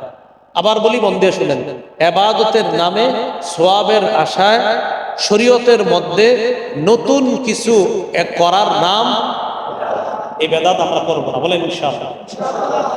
বেদাতের ভয়াবহতা, বলেন বেদাতি ব্যক্তি, বেদাত নামক কর্মকাণ্ড না ছাড়া পর্যন্ত বেদাতির তাওবা আল্লাহ তাআলা কবুল করেন না। হাদিসের একটা কিতাব আছে সুনানে দারিমি, 54 নম্বর হাদিস। রাসূলুল্লাহ সাল্লাল্লাহু আলাইহি সাল্লাম বলেন, ইন্নাল্লাহা হাজাবাত তাওবাতা আন কুল্লি সাহিবি বিদআতিন হাত্তা ইয়াদাআ বিদআতাহ। নিশ্চয়ই আল্লাহ তাআলা প্রত্যেক বেদাতি ব্যক্তির তওবা কবুল করেন না যতক্ষণ সে তার বেদাত নামক কর্মকাণ্ড না ছাড়ে। আল্লাহ তাআলা বেদাতি ব্যক্তির তওবা কবুল করেন না যতক্ষণ সে তার বেদাত নামক কর্মকাণ্ড না ছাড়ে। বেদাতি ব্যক্তি যদি বলে আস্তাগফিরুল্লাহ আস্তাগফিরুল্লাহ আস্তাগফিরুল্লাহ আস্তাগফিরুল্লাহ, নবীজি কয় তওবা কবুল হবে না, তওবা কবুল হবে না, তওবা কবুল হবে না, তওবা কবুল হবে না বেদাত না ছাড়লে, তওবা কবুল হবে না বেদাত না ছাড়লে, তওবা কবুল হবে না বেদাত না ছাড়লে। বেদাত ছাড়তে হবে। আপনি বেদাতের সাগরের মধ্যে ডুইবা পড়তেছেন, আস্তাগফিরুল্লাহ আস্তাগফিরুল্লাহ, আর নবীজি কয় না না না না, তওবা কবুল হবে না, আগে বেদাত ছাড়ো। বেদাতের আরেকটা ভয়াবহতা, বেদাতি ব্যক্তি হাউজে কাউসারের পানি থেকে বঞ্চিত। সহিহ বুখারী 6583 6584 নম্বর হাদিসে আছে, রাসূলুল্লাহ সাল্লাল্লাহু আলাইহি সাল্লাম বলেন, আনা ফারাতুকুম আলাল হাউজ। কিয়ামতের ময়দানে আমি আগে আগে হাউজে কাউসারের পারে চলে যাব তোমাদেরকে পানি পান করানোর জন্য। মান মাররা আলাইয়া শারিবা, আমার সামনে দিয়ে আমার যে উম্মত অতিক্রম করবে সে কাউসারের পানি পান করবে। ওয়ামান শারিবা লাম ইয়াজমা আবাদা, আমার উম্মত এক ঢোক জমজমের পানি পান করবে, সে আর কখনো পিপাসার্ত হবে না। সুম্মা লা ইয়ারিদান্না আলাইয়া আকওয়ামুন আ'রিফুহুম ওয়া ইয়া'রিফুনানি, এরপর আমার সামনে একদল আসবে যাদেরকে আমি চিনবো তারাও আমাকে চিনবে, আমি তাদের নবী, তারা আমার উম্মত, আমি চিনবো তারাও চিনবে। তো নিয়ম অনুযায়ী আমার উম্মতকে আমি পানি পান করাবো। সুম্মা ইউহালু বাইনি ওয়া বাইনাহুম, যখন আমি তাদেরকে পানি পান করাবো দেখবো আমার মাঝে আর তাদের মাঝে একটা প্রতিবন্ধকতা সৃষ্টি করা হয়েছে। নবীজি তো টেনশনে পড়ে যাবে, আর আমার উম্মতকে আমি পানি পান করাবো না, ঘটনা কি? আকুলু ইয়া রাব্বি ইন্নাহুম মিন্নি, আমি বলবো আল্লাহ তারা তো আমার উম্মত। আল্লাহ তাআলার পক্ষ থেকে জবাব দেওয়া হবে, ইন্নাকা লা তাদরি মা আহদাসু বাদাক। নবী আপনি জানেন না, আপনি দুনিয়া থেকে চলে আসার পর তারা কত কত নতুন বেদাত চালু করেছে শরীয়তের মধ্যে, এটা আপনার জানা নাই। তাই আজকে আপনি তাদেরকে কাউসারের পানি পান করাতে পারবেন না। যেই নবী একটু আগে কাউসারের পানি পান করাইতে চাইলেন সেই নবী বলবেন, সুহকান সুহকান লিমান গায়্যারা বাদি, আমি দুনিয়া থেকে বিদায় নিয়ে চলে আসার পর যারা শরীয়তের মতে নতুন বেদাত চালু করেছো তোমরা আমার সামনে থেকে দূর হও, আমি তোমাদের চেহারাটাও দেখতে চাই। তাহলে যেই নবী পানি পান করাইতে চাইলেন তিনি এখন চেহারা দেখতে চায় না। ভাই বেদাত করবেন না, বেদাতগিরি করেন না। পায়ে ধরতে বলেন তাও রাজি আছি, আমি আপনার পায়ে ধরতে রাজি, এটা করেন না। এটা করে আপনার আখিরাত বরবাদ করেন না, আপনি এটা করেন না আল্লাহর রাস্তায়। সবার সামনে আইসাও যদি বলেন পায়ে ধরতে হবে আপনার, আপনি এখানে আসবেন যে আমি পায়ে ধরবো, ঠিক একদম এই মসজিদে বৈশা কসম করতেছি সামনে আসেন আমি আপনার পায়ে ধরেই বলবো, আপনি এটা করেন না। যদি পায়ে ধরার কারণে আপনি বেদাত ছাড়েন তাও নবীর একটা উম্মত জান্নাতি হবে, আমি চাই আসেন। যদি বলেন না এখানে শরম করে আপনি অন্ধকারে গেলে সেখানে আমি যাবো, সেখানে চুপি চুপি পায়ে ধরবেন, জি ওই অন্ধকারে যাবেন আপনি, আমি আপনার পায়ে ধরবো। যদি বলেন এখানে না আমি আপনার ঢাকায় গিয়ে দেখা করবো, আমার পায়ে ধরবেন, আমি বেদাত ছাড়বো, আপনি ঢাকা গিয়ে দেখা করেন, আপনার পায়ে শুধু শুধু ধরবো, আপনি বেদাত ছাড়বেন। আর কিভাবে বলবেন? আপনি যেভাবে বলবেন সেভাবে আপনার পায়ে ধরবেন। যে বলেন চুপি চুপি চুপি চুপি, যদি বলেন সামনে সবার সামনে সামনে, যেভাবে বলবেন, কারণ আমি তো জান বুঝতেছি হাদিস কোরআন পড়ে আপনি সঠিক কাজ করতেছেন। কেন আবু দাউদের 4608 নম্বর 4607 এই হাদিসগুলো আমাকে বলে দেয় যে না, উম্মত বেদাতের মধ্যে লিপ্ত থাকলে তার পরিণাম কঠিন। রাসূলুল্লাহ সাল্লাল্লাহু আলাইহি সাল্লাম বলেছেন, ইয়্যাকুম আল মুহদাসাত, তোমরা বেদাত কাজকর্ম করা থেকে বাঁচো। ফাইন্না কুল্লা মুহদাসাতিন বিদআ, প্রত্যেক বেদাত নতুন আবিষ্কার। ওয়া কুল্লা বিদআতিন দালালা, প্রত্যেক নতুন আবিষ্কার এগুলো হলো পথভ্রষ্টতা। ওয়া কুল্লা দালালাতিন ফিন্নার, আর প্রত্যেক পথভ্রষ্টতার ঠিকানা হলো জাহান্নাম। নবী বলেন নতুন আবিষ্কার করা থেকে বাঁচো, প্রত্যেক নতুন আবিষ্কার বেদাত, আর প্রত্যেক বেদাত হলো পথভ্রষ্টতা, আর প্রত্যেক পথভ্রষ্টতার ঠিকানা জাহান্নাম। নবী বলেন নতুন আবিষ্কার করা থেকে বাঁচো, প্রত্যেক নতুন আবিষ্কার বেদাত, প্রত্যেক বেদাত পথভ্রষ্টতা, প্রত্যেক পথভ্রষ্টতার ঠিকানা জাহান্নাম। আল্লাহ আমাদেরকে বেদাত থেকে হেফাজত করেন, বেদাতি কর্মকাণ্ড করবেন না। আমি তো আজকে সামান্য বলে যাচ্ছি, আমি যাওয়ার পরে অতীতে ভুল করে থাকলে হুজুর আছে এই জায়গায়, খতিব সাহেব আছে, আশেপাশের মসজিদে আলেম ওলামারা আছে, তাদের কাছে চুপে চুপে যান, গিয়ে বলেন হুজুর আমি তো অতীতে এগুলো করছি, আমি ফিরে আসতে চাই, আমি কি করব? আলেমরা আপনারে মহব্বতের সাথেই, ওনারা নিজেদের পক্ষ থেকে চা পান খাওয়াবে, সমস্যা নেই, ওনারা আপনারে বুঝাই দিবে ভাইজান এগুলা বেদাত আপনি অতীতে করতেন, আর করবেন না। বলেন এই মানসিকতা সবাই রাখি তো ইনশাআল্লাহ? আলেম ওলামারা বেদাত চিহ্নিত করে দিলে এগুলো থেকে বেঁচে থাকবো তো ইনশাআল্লাহ? আল্লাহ তাআলা তৌফিক দান করেন। এবার আরেকটা ভয়াবহতা শোনেন, কিছু মানুষ নিজে বেদাতি কর্মকাণ্ড করে আবার অন্য বেদাতিকে আশ্রয় দেয়। যেমন আপনাদের এলাকায় যদি বেদাতের কোনো মাহফিল হয়, এটার উদ্যোগটা নিবে কে জানেন? এলাকার কয়েকজন বেদাতি যারা বেদাতগিরি করে, তো তারা উদ্যোগ নিয়ে কি করবে? অমুকরে আনবে, আনার পর মানুষ জড়ো করবে, তাহলে নিজেরাও বেদাত করে আরেক বেদাতিকে আশ্রয় দেয়। এই ব্যাপারে নবী কি বলে শোনেন, সহিহ বুখারী 3172 নম্বর হাদিস। রাসূলুল্লাহ সাল্লাল্লাহু আলাইহি সাল্লাম বলেন, মান আহদাসা ফিহা হাদাসান আও আওয়া মুহদিসান ফাআলাইহি লানাতুল্লাহ ওয়াল মালাইকাতি ওয়ান নাসি আজমাইন। রাসূলুল্লাহ সাল্লাল্লাহু আলাইহি সাল্লাম বলেন, যেই ব্যক্তি বেদাতি কর্মকাণ্ড করে অথবা অন্য কোনো বেদাতিকে আশ্রয় প্রশ্রয় দেয়, তার উপর আল্লাহর অভিশাপ, ফেরেশতাদের অভিশাপ, সকল মানুষের অভিশাপ। তাহলে বেদাত করা আর বেদাতিকে আশ্রয় দেওয়া দুটোটাই অপরাধ। এই জাতীয় অপরাধ থেকে আমরা বেঁচে থাকবো ইনশাআল্লাহ। কোন এলাকায় যদি একটা বেদাত প্রতিষ্ঠিত হয়ে যায়, ওই এলাকা থেকে আল্লাহ রাগ করে একটা সুন্নত উঠায় নেয়, কিয়ামতের আগে তওবা না করা ছাড়া ওই সুন্নত ওই জাতিকে আর আল্লাহ ফিরায় দেয়। সুনানে দারিমির 54 এবং 94 নম্বর হাদিসের মধ্যে আসছে, রাসূলুল্লাহ সাল্লাল্লাহু আলাইহি সাল্লাম বলেন, মাবতাদা কওমুন ফি দীনিহিম বিদআতান ইল্লা নাযাআল্লাহু মিন সুন্নাতিহিম সুন্নাতান। কোন জাতি যখন তাদের ধর্মের মধ্যে নতুন বেদাত চালু করে, আর এই বেদাত যদি প্রতিষ্ঠিত হয়, ওই জাতির থেকে আল্লাহ একটা সুন্নত উঠায় নেয়। সুম্মা লা ইউঈদুহা ইলাইহিম ইলা ইয়াউমিল কিয়ামা। এই সুন্নত কিয়ামতের আগে ওই জাতিকে আর আল্লাহ ফিরায় দেয় না। এই সুন্নত এই জাতিকে আর আল্লাহ কি করে দেন না? ফিরিয়ে দেন না। কিয়ামতের আগে এই সুন্নত যেটা আল্লাহ উঠায় নেন, এটা আর আল্লাহ তাআলা ফিরিয়ে দেন না। এজন্য দেখবেন অনেক সময় অনেক সুন্নতের তৌফিক আমাদের হয় না। কেন হয় না জানেন? অনেক বেদাত আমাদের চোখের সামনে চলে, আমরা এটাকে বাধা দেই না, তাই সুন্নত জানা থাকা সত্ত্বেও সুন্নতের তৌফিক হয় না।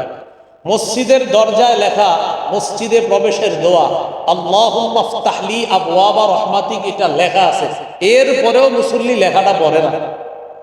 এটা বললেও কিন্তু দোয়াটা হয়ে যায়, বললেও দোয়াটা হয়ে যায় না, ওই যে তৌফিক হচ্ছে না। বের হওয়ার সময় লেখা আল্লাহুম্মা ইন্নী আসআলুকা মিন ফাদলিক, এটা লেখা আছে, এরপরও না তৌফিক হয় না উপরে তাকানোর। কারণ ওই যে আমার আপনার সামনে বেদাত চলে, এই জন্য সুন্নত পালনের তৌফিক হচ্ছে না। মেসওয়াক করা সুন্নত, এই জায়গায় বাচ্চারাও জানে। নবী ঘর থেকে যখন বের হইতেন সর্বশেষ মেসওয়াক করতেন, ঘরে ঢুইকা সর্বপ্রথম মেসওয়াক করতেন, ঘর থেকে বের হতেন সর্বশেষ মেসওয়াক করে, ঘরে ঢুকে সর্বপ্রথম মেসওয়াক করতেন। বিবি বা কারো সাথে দেখাও করতেন না, অন্য কোনো কাজেও মনোযোগ দিতেন না, ঘরে ঢুকেই সর্বপ্রথম মেসওয়াক করতেন, পরে অন্য কাজ করতেন।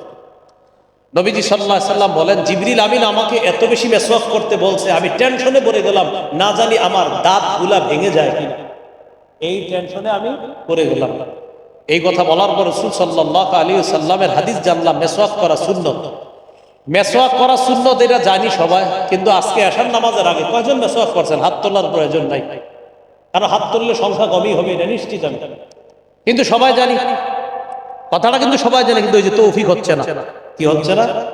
খানা খাওয়ার শুরুতে বিসমিল্লাহ বলা সুন্নত, সবাই জানে, কিন্তু কয়জন মানুষের তৌফিক হচ্ছে শুরুতে বিসমিল্লাহটা বলা? বলে দেখবেন এখন অনেকের মনে এসে বলছে, হায় আজকে দুপুরেও তো বলি নেই, রাতেও বলি নেই, অনেকের মাথায় অলরেডি এসে গেছে।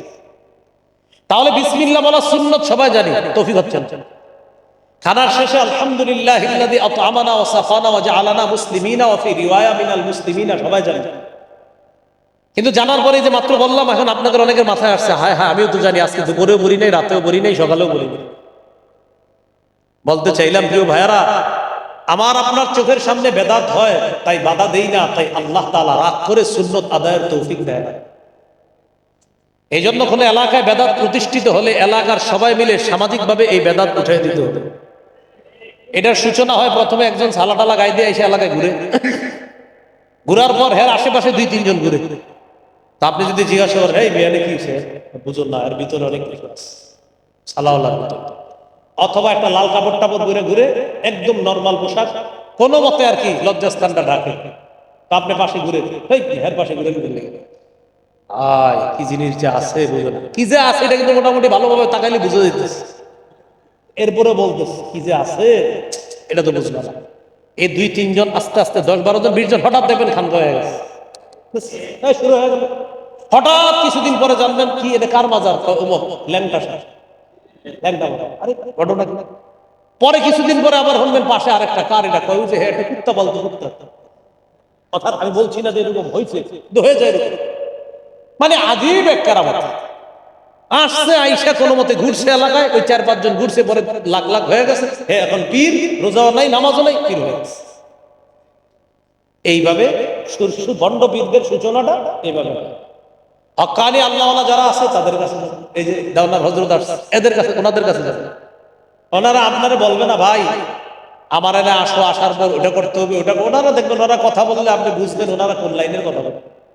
এর আগে দালকানগরের হযরত আসছে, এই মানুষগুলা চায় মানুষ কিভাবে আল্লাহর সাথে সম্পর্ক রাখতে পারে, আর ওই জাতীয় ওই যে যারা ওই যে সালা ল্যাংটাসা ইত্যাদি এরা চায় কিভাবে মানুষকে আল্লাহর থেকে দূরে সরায় ওর মুখী বানানো যায়। কারণ ও আপনারা কিছুদিন পরে বলবে জিন্দিগিতে 2 রাকাত নামাজ বন্ধ দিয়ে পড়ো, আর আপনি শিখিয়ে দিন কয় রাকাত পড়ো জিন্দিগিতে, 2 রাকাত শুধু মন দিয়ে পড়বা, বাকিগুলো আমি দায়িত্ব নিতে। এই যে আপনি ভণ্ড চিনার সহজ। এখন অনেকে বলবে এটা কি আপনি আমগরে করলেন, মনে মনে বলতে পারবো এটা মনে হুজুরে আমারে কইছে, তো আপনি করলে তো আপনি কইছেন। এই যে কথাটা কলেন বললে আছে না, দেখবেন ওরা ভিডিও টিডিও ছাড়লে হয়তো কমেন্ট করবে, হ্যাঁ হ্যাঁ মনে হয় অমুক খানকারে গেছে। জি, অমুক খানকায় যদি এরকম থাকে তো অমুক খানকারিতে বলছে, আমি কি কোনো নাম বলছি? কেউ যদি তার গায়ে টেনে নেয় তার মানে তো এরকম এলাকায় কিছু মানুষ পাবে না। এখন হয়তো বয়ানের পরে কোনো চা দোকানে বসে এরকম বলতেছে, এটা মনে হয় আমাদেরকে কয় জি ভাইয়া আপনি করলে আপনারই বলছি। আর যদি অপরাধ আপনার মধ্যে না থাকে তো এই বয়ান আপনার আমি করি না, আপনি টেনশনে বললেন। জুমার মসজিদে বয়ান দিছি সাহাবায়ে কেরামের ফজিলত নিয়ে, তো এই জায়গায় একটা হাদিস বলছি যে রাসূল সাল্লাল্লাহু আলাইহি সাল্লাম বলেছেন ইজা রাআইতুমুল লাযীনা ইয়াসুবুনা আসহাবি ফাকুলু লানাতুল্লাহি আলা শাররিকুম, তোমরা যখন দেখবা আমার সাহাবীদেরকে কেউ গালি দেয় তাদেরকে মুখের উপরে বলবা তোর উপর আল্লাহর অভিশাপ। আমি বয়ান করছি, বয়ানের পর এক লোক গেছে রুমে, আমি সাধারণত খুব বেশি কথা বলি না, বয়ানের আগে পরে কোথাও না, মাহফিলেও না, মসজিদেও না। তো বয়ানের পরে এক লোক গিয়া কয় হুজুর একটু কথা আছে। কি কথা? আপনি যে বললেন সাহাবীদেরকে যে গালি দিবে তারে অভিশাপ করবে, এই যে বয়ানটা দিলেন কারে দিলেন? আমি কই যে এরকম সাহাবীদেরকে গালি দেয়। কয় কে? আমি বললাম যে। কয় যেটাকে? আমি কই যেটা সে। পরে আমি তো বুঝতেছি ওনার রোগটা। আমি বললাম আপনি গালি দেন কিনা শুধু হা বা না বলেন, যদি বলেন হা সহজ করে দিই তো বয়ান আপনারই দেখছি, আর যদি বলেন না আপনি টেনশন পরে অনেকে যেতে পারেন না কি বলেন সাহাবীদেরকে কি আমরা গালি দিই? আমি তো আপনি এত টেনশন দেন, আপনি চলে যাবেন। এই জন্য বেশিক্ষণ থাকতে হবে। মনে নিয়ত করেছিল যে আজকে 2-4 ঘন্টা একদম ইয়া করবো। কিসের 2-4 ঘন্টা? আমি যখন বললাম যে যেটাকে, আমি বললাম সে, সেটাকে, আমি সেটা যে, তখন বললাম যে আপনি গালি দিচ্ছেন কিনা সেটা বলেন, যদি বলেন হ্যাঁ বয়ান আপনারই করছি, যদি বলেন না তো আপনি টেনশন করেন না, জানতেন আস্তে চলে গেছে সালাম। এই বয়ানও অনেকে বলতে পারে এটা মনে হয় আমারে বলছে, আপনি বলবেন তোমরা কি এরকম করো, বলবেন আপনারা বলে দিবেন। যদি বলে হ্যাঁ তো বয়ান তো তোমারই, যদি বলে না তুমি টেনশন করো না, হুজুর তোমারে করে দেবে। আল্লাহ আমাদেরকে বুঝার তৌফিক দান করেন। তাহলে যারা বেদাতি কর্মকাণ্ড করবে রবিউল আউয়াল মাসকে কেন্দ্র করে আমরা তাদেরকে এই বয়ান করে দিয়েছি। এখন কেউ যদি বেদাতি করে তারা বাস শুধরে যাবে, আমরা দোয়া করি আল্লাহ তৌফিক দান করেন। 9 নম্বর কথা, কেউ যদি বলে নবী তো নিষেধ করেন নাই, আপনারা নিষেধ করেন কেন যদি বলে, জবাব নবী পূর্ণাঙ্গ শরীয়ত রেখে গিয়েছেন, এখানে নতুন কিছু যদি কেউ আবিষ্কার করে ইনি দেখতে যত বড়ই হোক এটা বেদাত, জবাব দিয়ে দিন। 9 নম্বর, এটার উপরে সর্বশেষ একটা অস্ত্র আছে, সর্বশেষ না, সর্বশেষ আরেকটা, এটার আগে আরেকটা বলবে। আপনারা যে বলেন বেদাত মানে নতুন আবিষ্কার, লাইট ফ্যান এগুলো তো নতুন আবিষ্কার, এটা তো বেদাত হওয়ার কথা। আমি আপনাদের কাছে জানতে চাই, এই লাইট ফ্যান যদি আগামী 100 বছর বন্ধ থাকে আপনারা নামাজ পড়বেন না? এর মানে লাইট ফ্যান না থাকলেও শরীয়তে কোনো বাধা হবে না। লাইট ফ্যান না থাকলেও আমার শরীয়ত পালনে কোনো বাধা হবে না। অতএব লাইট ফ্যানের সম্পর্ক শরীয়তের না, থাকলে ভালো, না থাকলেও আমরা আল্লাহরে আল্লাহ বলবো। কি বুঝলাম? এই নতুন আবিষ্কার, এটা শরীয়তের কোনো বিষয় না যে এটা না থাকলে আমি শরীয়ত পালন করব না, এমন না। ফ্যান নামক নতুন আবিষ্কার থাকলে ভালো, আলহামদুলিল্লাহ বাতাস দিতেছে, না থাকলে কোনো সমস্যা নাই, তুমি চলে যাও, আমরা আল্লাহর ইবাদত করব। এটার সম্পর্ক শরীয়ত, এটা আপনারা পেছে ফেলাইতে যাবে। তো আপনারা সাধারণ মানুষ তো তাই শিখিয়ে দিলাম, বলবে ভাই ফ্যান তো নতুন আবিষ্কার, আপনি বলবেন ফ্যানটা বন্ধ, সুইচটা বন্ধ করে দিবেন, দিয়ে বলবেন হ্যাঁ কি হয়েছে এখন বলো। তুমি বলে ফ্যান বন্ধ করলাম, আপনি বলবেন না ফ্যান নাই তাও আমি আল্লাহরে আল্লাহ বলি। হ্যাঁ বলেন, কি বলবো? ফ্যান নাই তাও আমি নবীরে নবী বলি, ফ্যান নাই তাও আমি জান্নাত বিশ্বাস করি, জান্নাতও বিশ্বাস করি। হ্যাঁ বলবে এটা কি বুঝাইলে, এবার ফ্যানটা ছাড়বেন। স্যারা বলবেন এই ফ্যান ছাড়লেও আল্লাহরে আল্লাহ মানি, নবীরে নবী মানি, শরীয়তকে শরীয়ত মানি, এটা না বন্ধ থাকলেও শরীয়ত শরীয়ত মানি, এটা দিয়ে তুমি শরীয়তের সাথে আসতে চাইবা না। হ্যাঁ তুমি যদি নতুন কোনো ইবাদত শরীয়তে ঢুকাইতে চাও, এটা আমি মানি। সহজে বুঝাই দেবেন। ফ্যানের নিচে থাকলে আসতে ফ্যানটা বন্ধ বলবে ফ্যান বন্ধ করছো, ফ্যান বন্ধ করছি, তুমি বলো কি বলো। ফ্যান বন্ধ করলো, আল্লাহকে আল্লাহ মানি, রব মানি, ফেরেশতাদেরকে বিশ্বাস করি, নবী রাসূলদেরকে বিশ্বাস করি, কিতাব বিশ্বাস করি, কোরআন বিশ্বাস করি, জান্নাত বিশ্বাস করি, জাহান্নাম বিশ্বাস করি, না দেখে আমরা আখিরাতকে বিশ্বাস করি। যদিও ফ্যান বন্ধ, এরপরে ফ্যানটা ছেড়ে বলবেন এখনো আগের গুলা আমার আছে, আগে যা বলছি ফ্যান ছাড়ার পরেও আমি তা। অর্থাৎ আমাদের শরীয়তের কোনো ক্ষতি করবে না এই ফ্যান থাকা না থাকা, কিন্তু ইবাদতের নামে নতুন কোনো কিছু যদি আবিষ্কার হয় সেটা বেদাত, সেটা এখনো প্রত্যাখ্যান করছি। কিয়ামত পর্যন্ত এই মানসিকতায় আমরা লালন করব ইনশাআল্লাহ। এলো 10। এবার সর্বশেষ অস্ত্র প্রয়োগ। আপনাদের যখন সর্বশেষ আর কোনো কথা বুঝাইবেন না, হেরে শেষ বলবো আমার আব্বা কি গত 14 বছর ভুল করছে, এটা হলো একটা আজীব প্রশ্ন। আর আপনারও বলবে মিয়া তোমার দাদা তো করতে কত, আপনি জবাব দিবেন তোমার আব্বা করে থাকলে তিনিও ভুল করছে, আমার দাদা করলে তিনিও ভুল করছে। সাহস করে জবাব দিবেন। তোমার আব্বা যদি ভুল করে থাকে সেটাও ভুল, আর আমার দাদা ভুল করে থাকলে সেটাও ভুল। সাহস করে জবাবটা দিতে পারবেন না? এরপরে আরেকটু বলবেন তোমার আব্বা করলেও ভুল, আমার দাদা করলেও ভুল, আমার 14 গোষ্ঠী ভুল করে থাকলে ভুল ভুল ভুল। এখন দোয়া করা ছাড়া উপায় নেই, আল্লাহ মাফ করে দেন, একটু দোয়া করতে পারি, কিন্তু ভুল যদি করে থাকে তারাও ভুল করছে, তুমিও করো না ভুল, আমিও করবো না, ইনশাল্লাহ আমরা ভালো থাকলে। কারণ যারা মারা গেছে আমরা আর কি করবো, দাদা করছে বাপ করছে, তো কিছু করার নেই, তো এতটুকু বলা। এই হলো 11 নাম্বার। তাহলে বলেন তো ভুল যে করবে সেটা কি, আবার ভুল যে করবে সেটা কি, সে যে হোক। 12 নাম্বার সর্বশেষ কথা, রবিউল আউয়াল মাস কেন্দ্র করে কোনো বেদাত করব না, বেদাতের পরিবর্তে বলেন আমরা সুন্নাহকে আঁকড়ে ধরব, নিজেদের জীবন সুন্নাহ মোতাবেক সাজাবো, সুন্নাহের প্রচার ঘরে, সমাজে, রাষ্ট্রে এত বেশি প্রচার করব, সুন্নাহের ব্যাপক প্রচারের ফলে বেদাতের যেন কবর হয়ে যায়। এত বেশি সুন্নত প্রচার করতে হবে যেন বেদাতের কি হয়ে যায়, মানে ওরে খুঁজে পাওয়া যাবে না। বলবে কি রে ভাই বেদাত কই গেল, বলবে এত সুন্নত প্রচার হইতেছে বেদাত সালাম দিয়ে ভাগছে। বেশি পরিমাণে সুন্নতের ব্যাপক প্রচার, বেদাত ভাগবে যে আমি আর এদিকে থাইকা লাভ নাই, বালুকা দীর্ঘদিন ছিলাম এখন আর এদিকে নাই, অন্য দিকে কোনো এলাকা খুঁজে পাই। ইনশাআল্লাহ আগামীর বাংলাদেশ বেদাত শিরিক মুক্ত বাংলাদেশ।